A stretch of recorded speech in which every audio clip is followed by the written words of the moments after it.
Ya,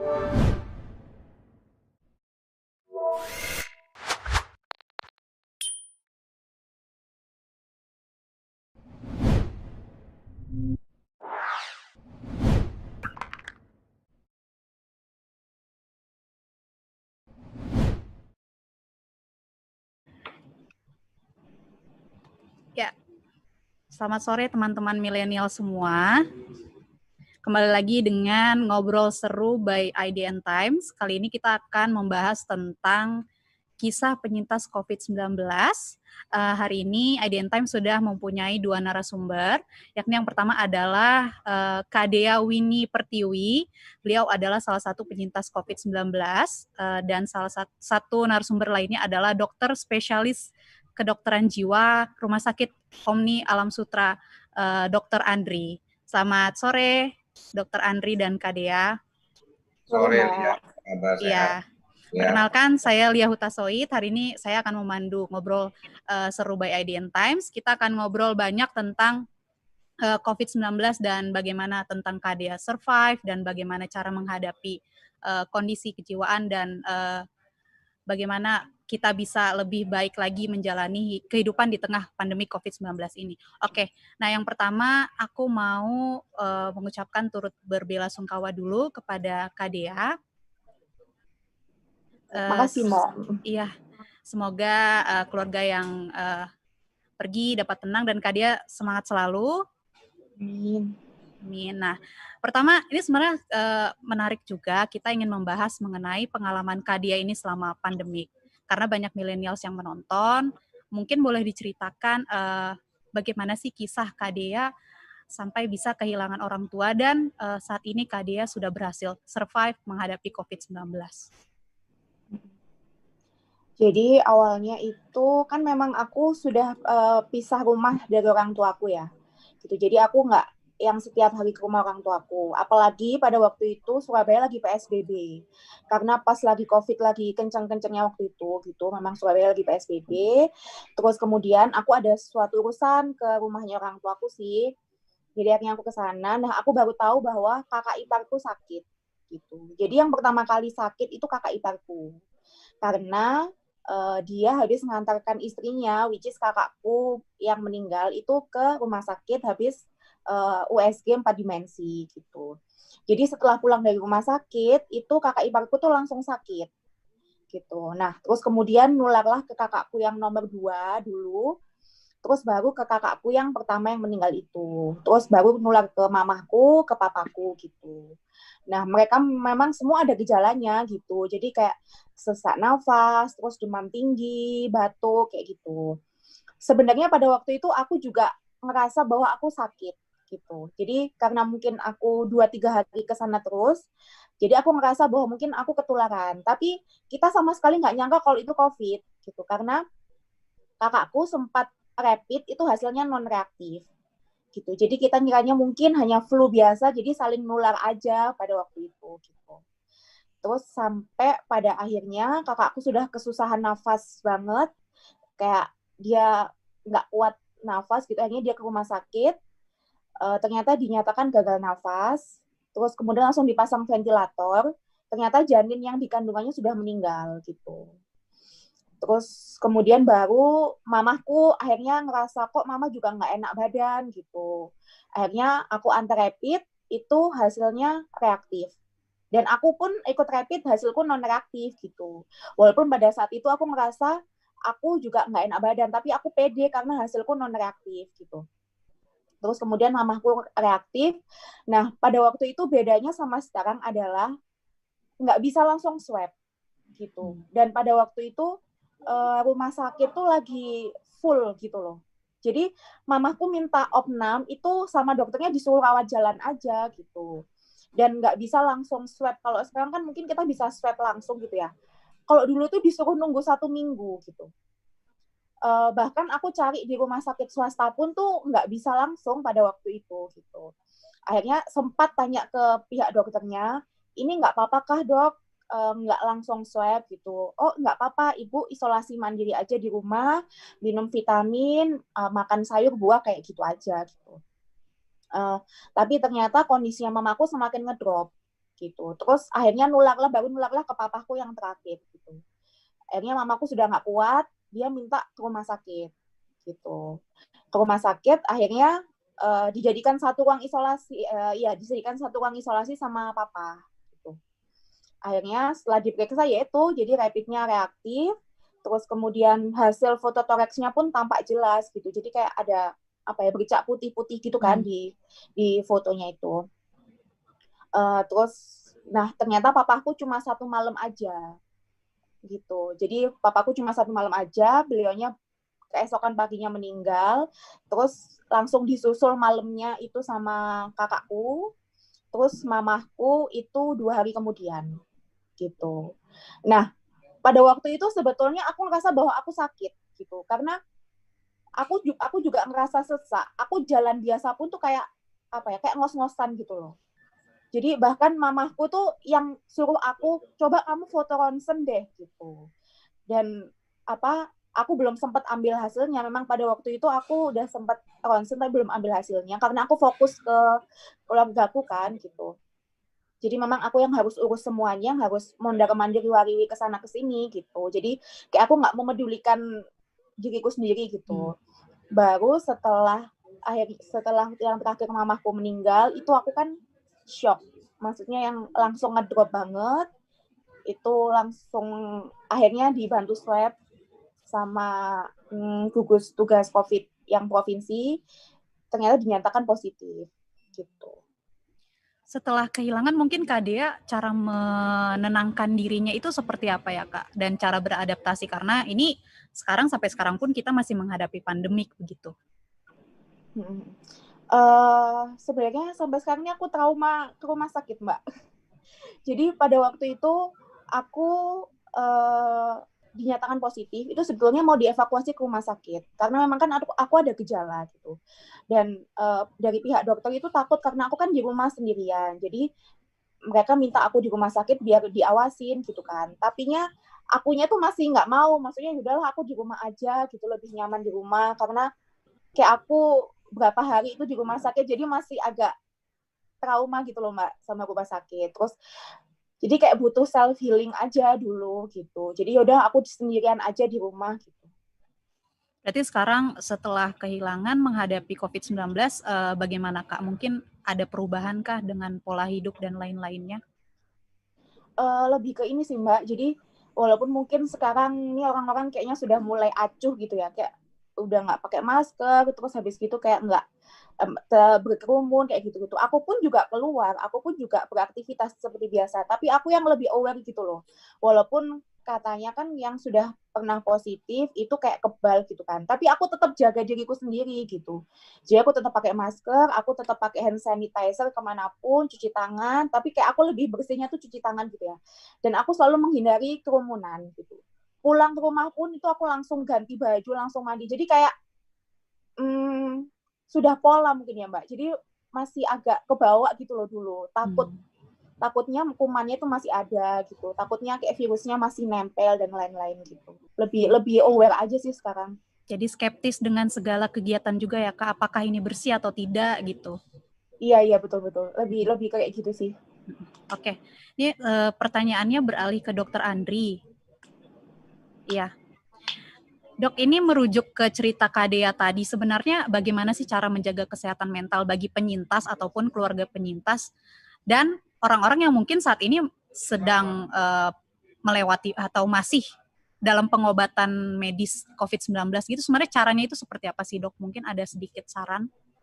Ya, sebenarnya kalau kita melihat cerita Dea tadi, ya kita bisa ikut merasakan ya betapa dia itu waktu dalam kondisi menghadapi situasi itu benar-benar mungkin kalau kita lihat sekarang kan dia sepertinya kayak sudah bisa menceritakan dengan baik, dengan biasa seperti itu ya. Tapi kan kita nggak tahu tuh waktu dia menghadapinya, waktu itu mungkin bayangkan bisa berurutan seperti itu ya, sesuatu hal yang sangat berat, shocking sekali, ya itu bisa menimbulkan gangguan di dalam kehidupan orang tersebut. Bisa terjadi pada saat itu, ya misalnya dia saat itu jadi kayak nggak bisa ngapa-ngapain gitu ya, jadi shock sekali, dan kita sering temukan pada orang-orang tertentu, atau setelahnya. Jadi mungkin waktu itu karena saking banyaknya harus dilakukan, dia sendiri akhirnya beradaptasi, sistem saraf tubuhnya itu mengeluarkan adrenalin yang dominan, yang akhirnya bisa membuat dia sepertinya seolah-olah kuat gitu menghadapi situasi itu, tetapi setelahnya kemudian mengalami gangguan. Jadi setelah 2-3 minggu dari gejala kondisi awal pertama yang bisa sepertinya tuh tough ya, tangguh, kemudian dia bisa masuk ke fase-fase gangguan kecemasan maupun gejala-gejala kesulitan tidur ya, sampai gejala depresi setelahnya. Nah, ini setiap orang bisa berbeda ya. Makanya mungkin kalau kita bicara tentang penyintas dari COVID-19 ini, ada yang biasa aja ya, ada yang biasa aja, ada yang habis, kayak saya punya pasien tuh beberapa habis selesai isolasi di salah satu rumah sakit di Jakarta, setelah seminggu kemudian nggak bisa tidur, berlanjut, akhirnya datang kontrol untuk membantu dirinya supaya dia bisa tidur normal. Sehingga kalau kita melihat memang daya adaptasi orang terhadap situasi ini tuh beda-beda. Ya, beda-beda. Ada yang biasa aja. Ya, seperti kayak ya udahlah, udah kena, apalagi kalau gejalanya tuh tidak berat. Jadi kalau kita melihat di dalam konteks kedokteran jiwa, sebenarnya berat tidaknya gejala fisik medis itu akan berpengaruh juga terhadap respon psikologis orang tersebut. Semakin berat, biasanya respon psikologisnya akan juga lebih bermakna, lebih berat gitu. Dan juga semakin lama. Walaupun ini gangguan yang sifatnya mungkin kalau kita bilang itu virus infection itu kan 1-2 minggu ya biasanya itu rata-rata. Untuk COVID mungkin bisa ada beberapa yang sampai, kalau dulu kan kalau boleh pulang, kalau swabnya harus negatif 3 kali misalnya seperti itu ya. Walaupun ini berubah-berubah. Nah, ini juga bisa membuat suatu perbedaan respon. Tadi misalnya dia bilang, kalau dulu kan sulit banget dapat swab gitu ya, sekarang mungkin lebih mudah. Tetapi dia sendiri mengatakan tadi, ya kayaknya saya juga khawatir ya, takutnya reinfeksi. Walaupun sampai saat ini belum ada ya terkait dengan reinfeksi itu ya, laporan. Tapi kita nggak tahu orang ini virus baru gitu ya. Dulu pakai masker kain yang dari bahan scuba gitu nggak apa-apa, sekarang katanya nggak boleh. Ya, jadi selalu ada perubahan-perubahan. Nah, jangan sampai kitanya juga, tadi dia sudah mengingatkan kita semua, jangan sampai kita tuh ikut lengah. Saya setiap hari dari sejak pandemi mulai Maret sampai saat ini saya tidak pernah cuti dari praktek saya sebagai dokter di rumah sakit. Saya 8 jam sehari di dalam rumah sakit. Ya, kalau misalnya kondisi saat ini mungkin kita nggak lihat di layar, tapi ini ventilasi saya terbuka selalu selama saya masih ada di dalam rumah sakit sesuai dengan protokol kesehatan. Saya tidak menerima pasien terlalu banyak. Ketika bertemu pasien hanya sekitaran paling lama 20 menit, itu pun sudah ditambahkan 5 menit dari waktu yang sebelumnya. Nah, hal-hal seperti ini tetap jangan lupa. Contoh tadi dia bilang, oh iya jangan lupa nih kita jaga kebersihan tangan, jaga jarak. Ya, orang yang paling susah tuh jaga jarak sama pakai masker tuh di Indonesia tuh, karena belum menjadi budaya ya. Walaupun kita sekarang lihat ada beberapa orang yang sudah mulai bisa.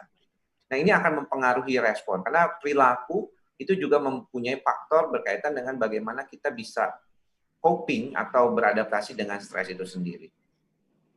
Itu Lia.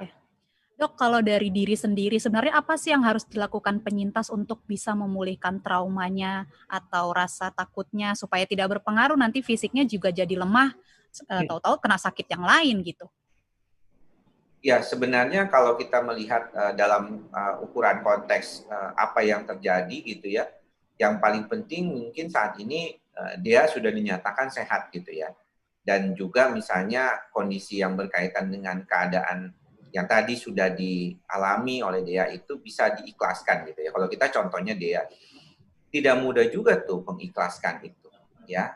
Banyak orang yang bisa trauma gitu ya terkait dengan keadaan ini. Apalagi kalau misalnya jadi kitanya itu bisa timbul rasa tidak suka atau kesel gara-gara orang-orang ini termasuk kok kayaknya makin lama makin bandel gitu kan. Seolah-olah, apalagi kalau yang bilang ini sebenarnya nggak ada lah, ini kan cuman hoax gitu katanya gitu ya. Ada loh yang masih sampai bertanya, masih beneran ya dok ya ada COVID ya katanya gitu kan. Karena mungkin dia tidak merasakan sendiri. Tapi ketika dia sudah merasakan, berada di dalam lingkungan dekat, itu kita bisa merasakan sendiri. Nah, kekhawatiran itu sebenarnya juga berkaitan dengan latar belakang kepribadian orang-orang tertentu. Jadi kalau misalnya orangnya tipikalnya pencemas, penuh kehati-hatian, biasanya respon dia terhadap stres ketika dia mengalami stres akan jauh lebih dominan daripada orang yang lebih sifatnya cuek, ya sudahlah gitu ya. Jadi tiap orang bisa berbeda dalam artian ini. Makanya kita harus perhatikan dulu kalau kita lihat teman kita yang tadinya wah begitu kuat, kayaknya di dalam praktek sehari-hari kehidupannya dia tuh orangnya tough gitu ya, sangat baik. Oh ternyata selama ini karena dia nggak pernah dapat sesuatu yang besar, ya istilahnya tuh nggak ada stres yang besar. Tapi ketika dia ada stres yang besar dan tiba-tiba dan berturut-turut seperti yang dia alami, mungkin goyang dia langsung, mungkin bisa jadi mengalami gangguan jiwa berat bahkan, ya. Kalau dia ini baik-baik saja seperti ini, saya rasa dia luar biasa nih ya, mekanisme adaptasinya itu sangat bagus kalau saya lihat dari cara dia ngomong, dari afeksinya gitu ya. Ya walaupun kan nggak mungkin bisa periksa lewat online ya, tapi namanya dokter jiwa itu kalau ngeliat orang tuh udah langsung berasa kayak muter-muter di otaknya gitu. Tapi dia bagus benar, luar biasa dia ya. Saya salut benar sama dia ini. Auranya terlihat ya dok, semangatnya luar biasa. Ya. Terima kasih dok. Oke, nah ini untuk Kak Dea lagi, sebenarnya setelah kehilangan anggota keluarga, sebenarnya bagaimana sih Kak dukungan dari orang-orang terdekat, baik teman, sahabat, apalagi lingkungan rumah sih yang paling signifikan ya, karena tak jarang kita dengar juga banyak tetangga yang malah memojokkan begitu. Kalau dari Kak Dea sendiri pengalamannya seperti apa? Jadi stigma negatif COVID ini kan memang nggak bisa hilang Mbak. Gitu kan. Jadi kayak langsung dikucilkan gitu loh. Awal-awal apalagi ketika musibahnya keluargaku itu kan pas COVID lagi kenceng-kencengnya ya. Itu jadi emang kerasa banget kayak tetangga itu awalnya itu seperti mengucilkan. Terus ketika aku speak up, maksudnya ketika aku cerita ke media, itu banyak juga, nggak sedikit juga yang menyalahkan gitu. Jadi mereka bilangnya, kok kamu ngapain sih sebar aib gitu? Ini semua orang COVID nih mereka nggak mau bilang gitu. Tapi kenapa kok kamu malah cerita-cerita gitu?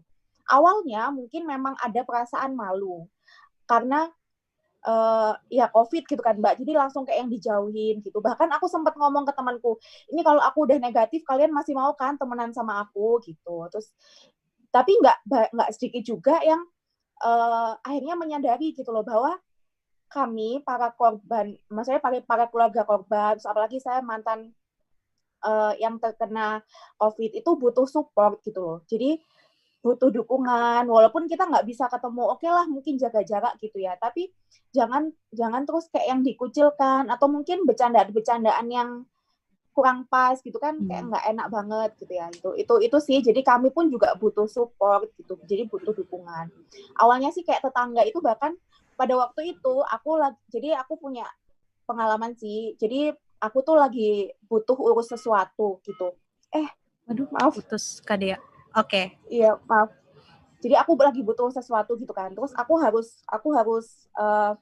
urus pakai KTP-ku. Itu RT-ku tuh nggak mau terima KTP-ku Mbak. Gitu. Jadi mereka tuh takutnya kayak tertular kayak gitu loh. Jadi kayak anti banget gitu loh sama aku, sama barang-barangku, sama aku, bahkan komunikasi sama aku tuh dia nggak mau gitu. Jadi kan aku yang ngerasa oh kayak gini ya ternyata gitu. Jadi pantas mungkin beberapa orang yang merasa bahwa dirinya ada gejala itu takut buat periksa atau takut buat kayak memeriksakan diri. Mereka takut bahwa itu COVID gitu. Nanti mereka dikucilkan, perlakuannya orang-orang sekeliling jadi beda kayak gitu sih. Tapi alhamdulillah seiring berjalannya waktu, beberapa orang juga akhirnya paham bahwa oh ya udah kita juga harus support gitu. Dan alhamdulillah teman-temanku juga banyak yang support sih Mbak. Oke, jadi seiring berjalannya waktu, walaupun harus menghadapi mungkin hal-hal yang tidak enak dulu ya Kak ya, tapi lama-lama mendapat dukungan yang baik. Nah ini untuk Dokter Andri.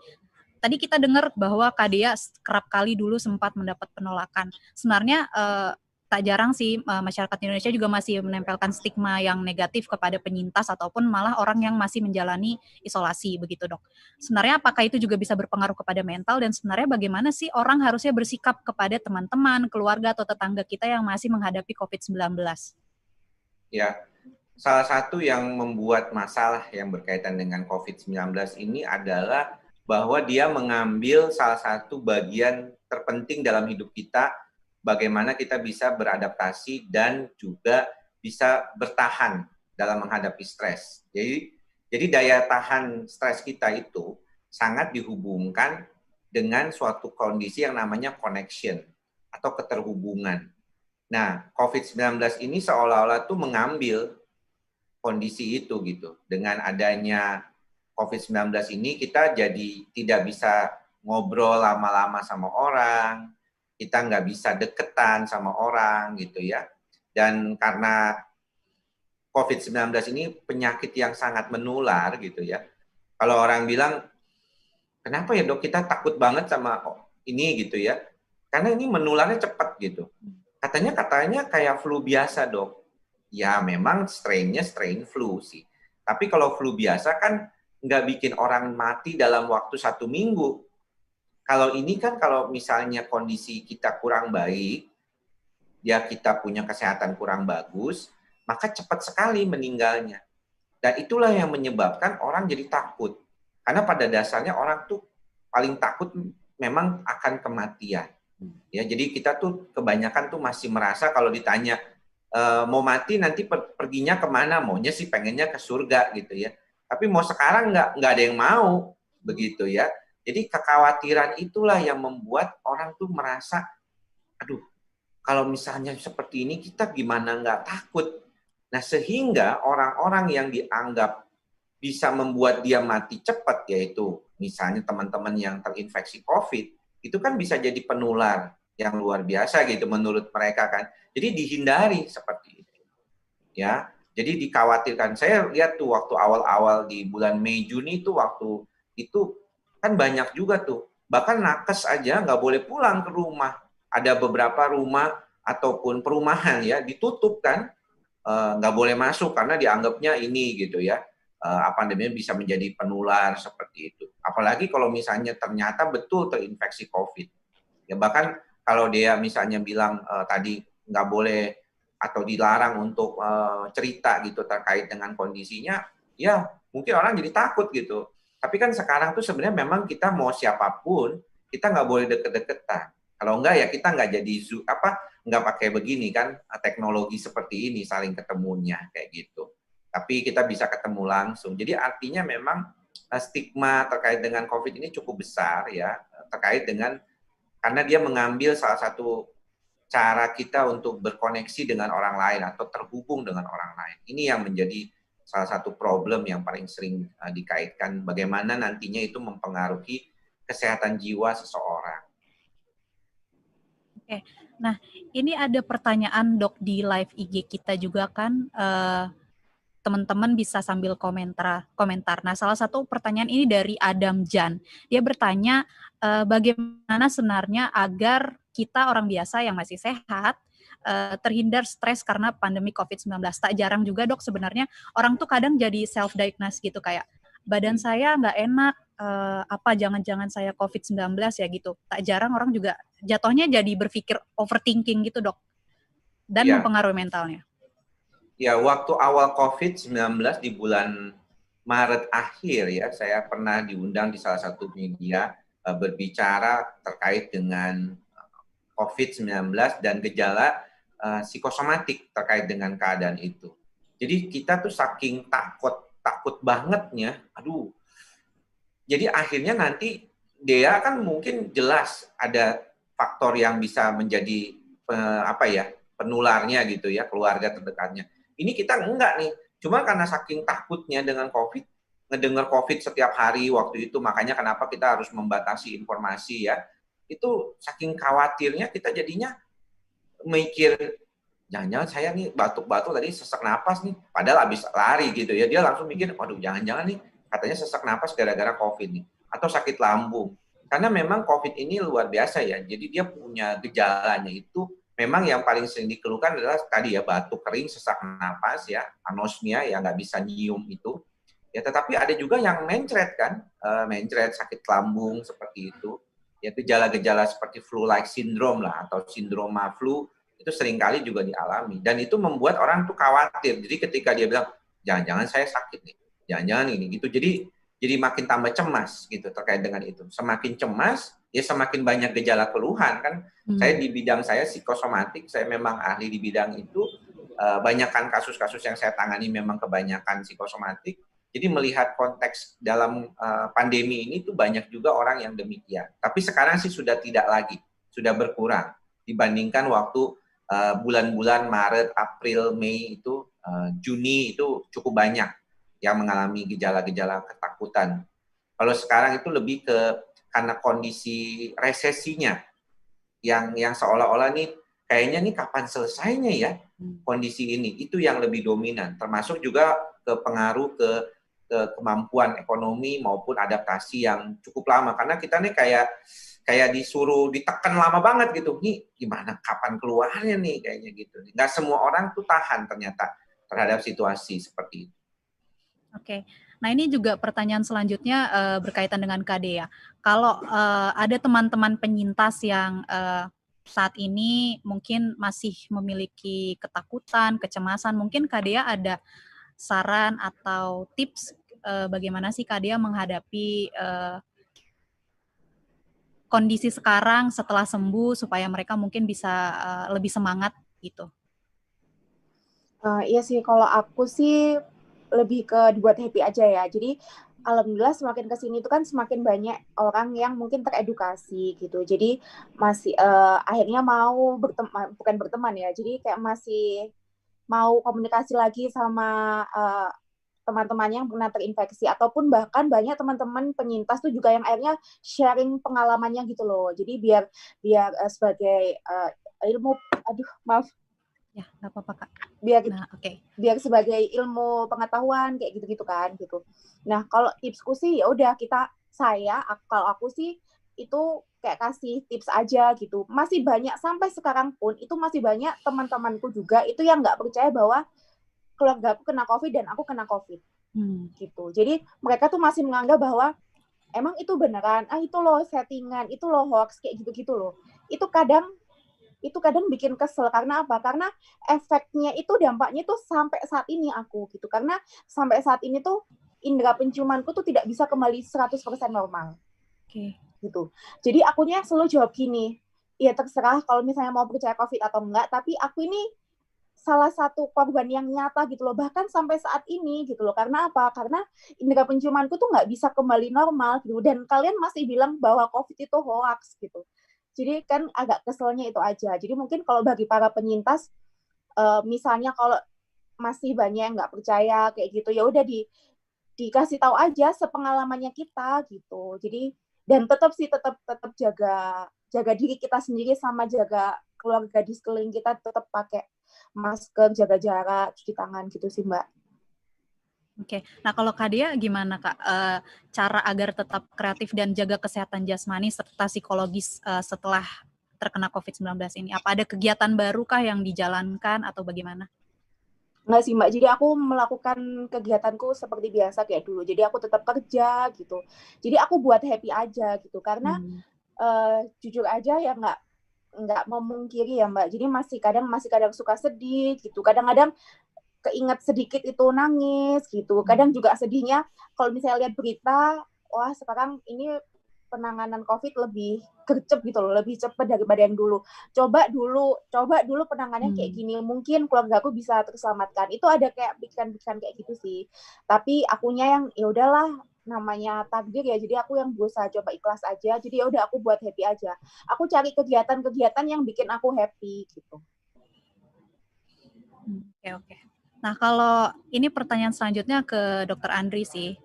Tadi kita dengar cerita Kak Dea kalau dia lebih cenderung cari kegiatan yang bikin happy. Nah, kalau untuk masyarakat Indonesia sendiri yang masih dalam keadaan sehat, ada tips nggak dok kayak supaya kita tidak terlalu berlarut-larut overthinking gitu, memikirkan tentang COVID-19 ini gitu?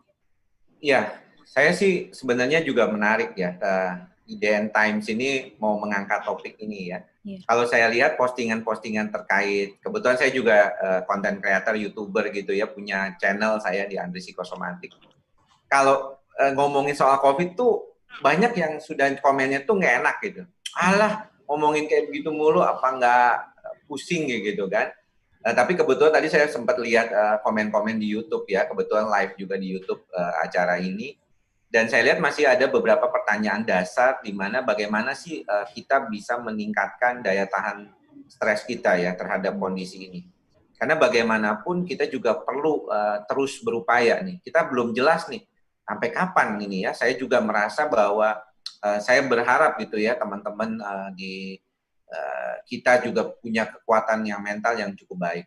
Nah, mengaitkan tadi dengan bagaimana mekanisme adaptasi, yang paling penting sebenarnya itu kita punya kemampuan untuk mengatasi stres itu dari berbagai macam faktor. Tapi yang paling utama seringkali itu adalah 3 faktor. Yang pertama adalah kepuasan atau satisfaction.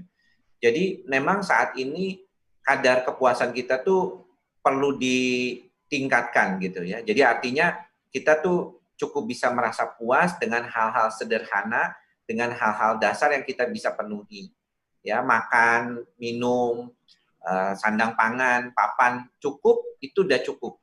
Kita nggak perlu lagi misalnya terlalu mikirin, aduh gue mau liburan kemana ya akhir tahun, atau mau beli apa ya, atau mau apa. Yang paling penting itu dulu.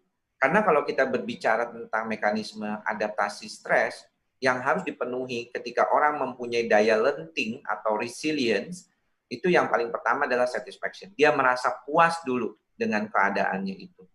Nah, kalau tadi ada saya iseng lah lihat di komentar di YouTube, ini saya stres ternyata saya nggak punya uang katanya. Ini memang salah satu faktor ekonomi. Banyak teman-teman yang akhirnya harus tidak bekerja ya saat ini. Di PHK, ada yang gajinya dipotong. Kalau istilahnya kalau tanggal sekarang ini lagi tanggalnya indah ya sebenarnya ya, karena gajian kan tanggal 25 biasanya itu ya.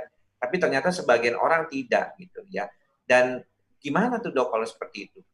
Saya cuma bisa bilang bahwa selama orang itu masih hidup, sebenarnya manusia itu punya daya juang yang secara natural dia punyai. Kita itu memang naturalnya itu manusia itu adalah makhluk yang bertahan hidup gitu ya. Makanya kalau orang datang dengan kondisi depresi kan dianggapnya mengalami gangguan kejiwaan kalau di kalangan kedokteran jiwa. Kenapa? Karena orang tuh pengen survive, pengen bertahan hidup. Ya, walaupun dia itu hidupnya di pinggir jalan, mohon maaf gitu ya, teman-teman kita, saudara-saudara kita yang di pinggir jalan, yang hidupnya di kolong jembatan zaman dulu, atau zaman sekarang juga masih banyak, itu mereka bertahan hidupnya luar biasa. Yang paling penting buat mereka adalah adanya kepuasan dalam kehidupan, satisfaction. Jadi penuhilah hal-hal dasar dulu. Ya, itu yang nomor 1. Yang nomor 2 adalah keamanan, safety.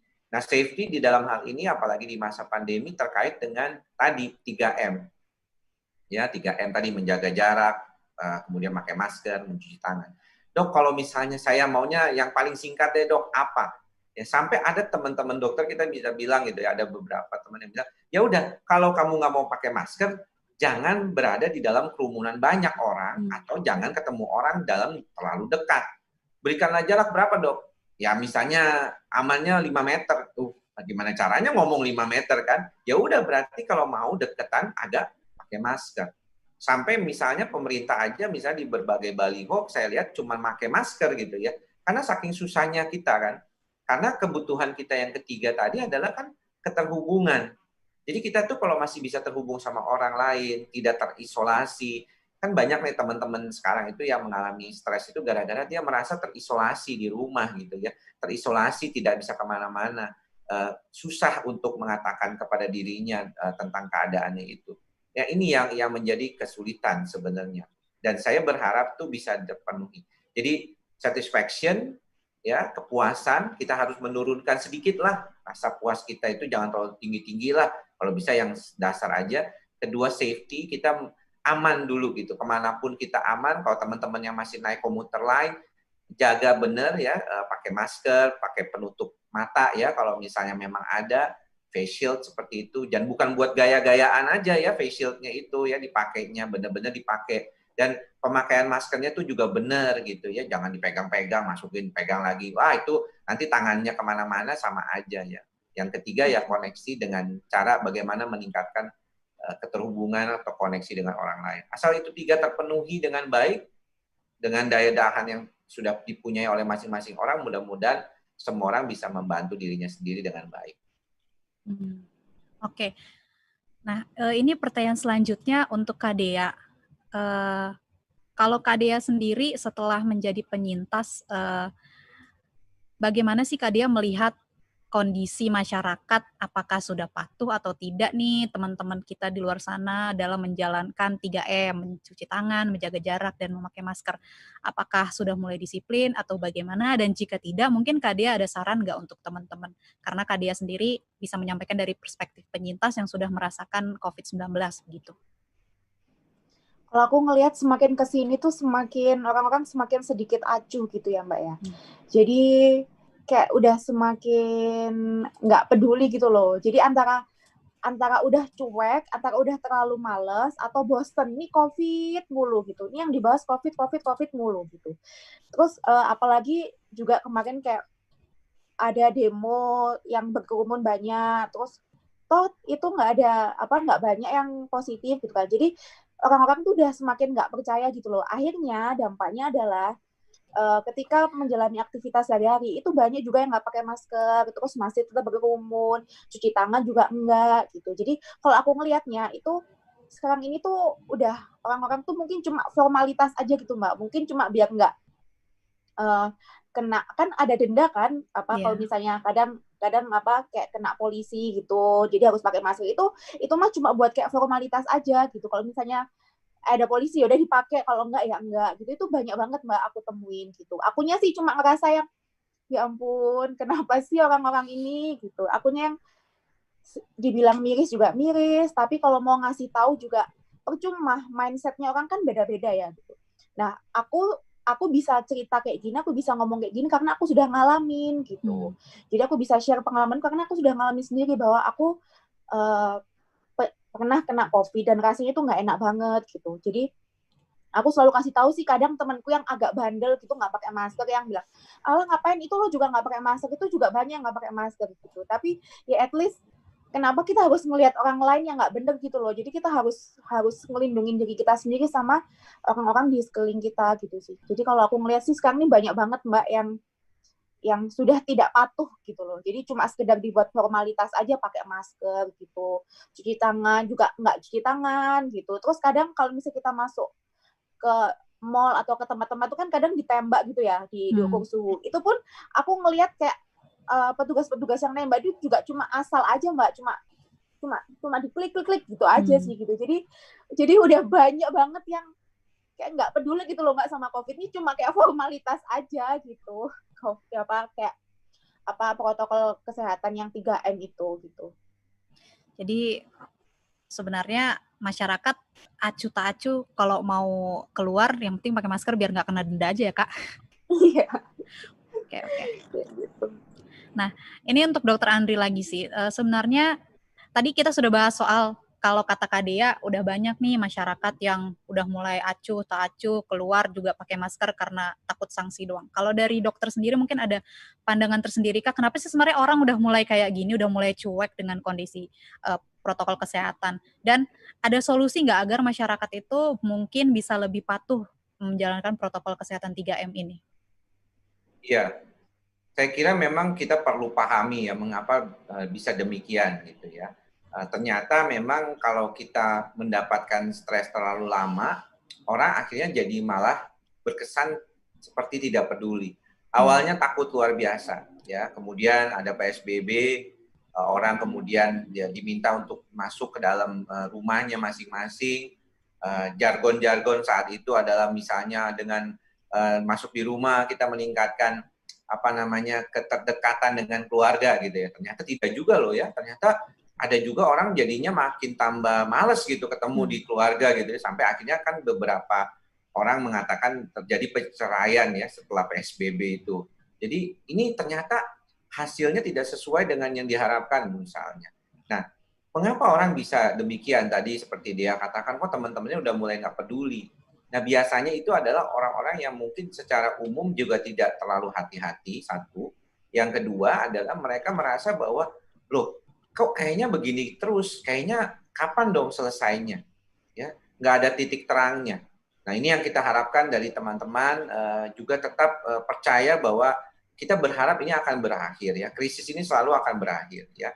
Memang kelihatannya agak lama begitu ya, agak lama. Dan kalau misalnya kedisiplinannya seperti yang teman-teman kita ya lihat sehari-hari lah ya, kadang-kadang saya lihat memang kadang-kadang udah kayak nggak ada pandemi gitu ya, orang masih berpikir seperti itu ya, agak sulit untuk kita bersama-sama. Makanya kan sebenarnya kalau kita mau bersama-sama untuk menjaga diri kita dan juga orang lain, kita tuh pakai masker sebenarnya buat apa sih? Bukan cuma buat bermanfaat buat kita kan, tapi juga bermanfaat supaya kita nggak menularkan dengan orang lain. Kami selalu, misalnya dulu selalu kita berkata, kita tuh harus selalu menjadi OTG gitu, seolah-olah tuh kita OTG, orang tanpa gejala. Jadi kita merasa jangan deket-deket ya sama saya gitu. Kenapa? Karena saya takutnya kamu belum tentu loh. Kalau misalnya di swab, oke lah negatif. Habis di swab negatif terus terinfeksi kan nggak bisa, masa besoknya di swab lagi kan begitu kan? Artinya dia kemudian terinfeksi, dia bisa menularkan itu ke orang lain. Baru habis di swab, pulang swab kena infeksi, ya kan baru nanti kan dia udah kira oh negatif loh. Tapi kan swab yang waktu itu yang diperiksa, bukan yang kena kemarin yang terinfeksi. Jadi makanya selalu kita bilang kalau kita mau aman, kita selalu meyakini diri kita bahwa kita ini adalah OTG.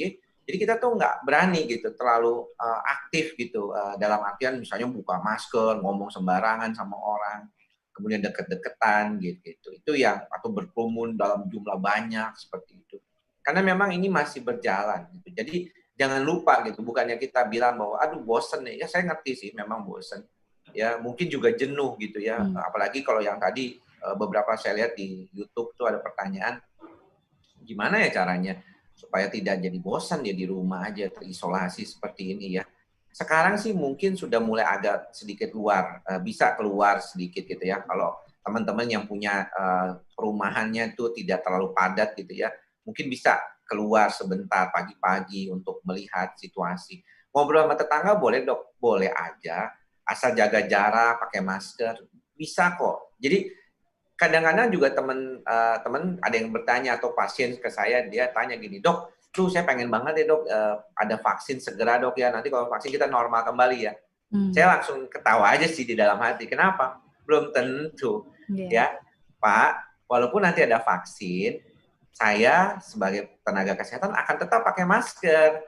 Saya nggak tahu deh Bapak nanti gimana, tapi vaksin itu tidak menjawab, ya, loh kalau begitu dok, nanti gimana dong? Sebenarnya vaksin itu hanya untuk mengurangi, kayak contohnya cacar ya, kita sekarang udah bebas cacar yang jenisnya lebih, orang bilang dulu cacar ular gitu ya, ataupun yang bikin orang tuh bopeng-bopeng, itu udah bebas dari situ. Tapi itu butuh waktu lama kan ya. Tapi kenapa kok masih disuntik vaksin ya dok ya cacar ya? Iya, saya ingat banget waktu kena cacar di SMP itu, waduh keluarnya tuh semuanya muka saya penuh. Anak saya gara-gara di vaksin cacar keluar cuma 1-2.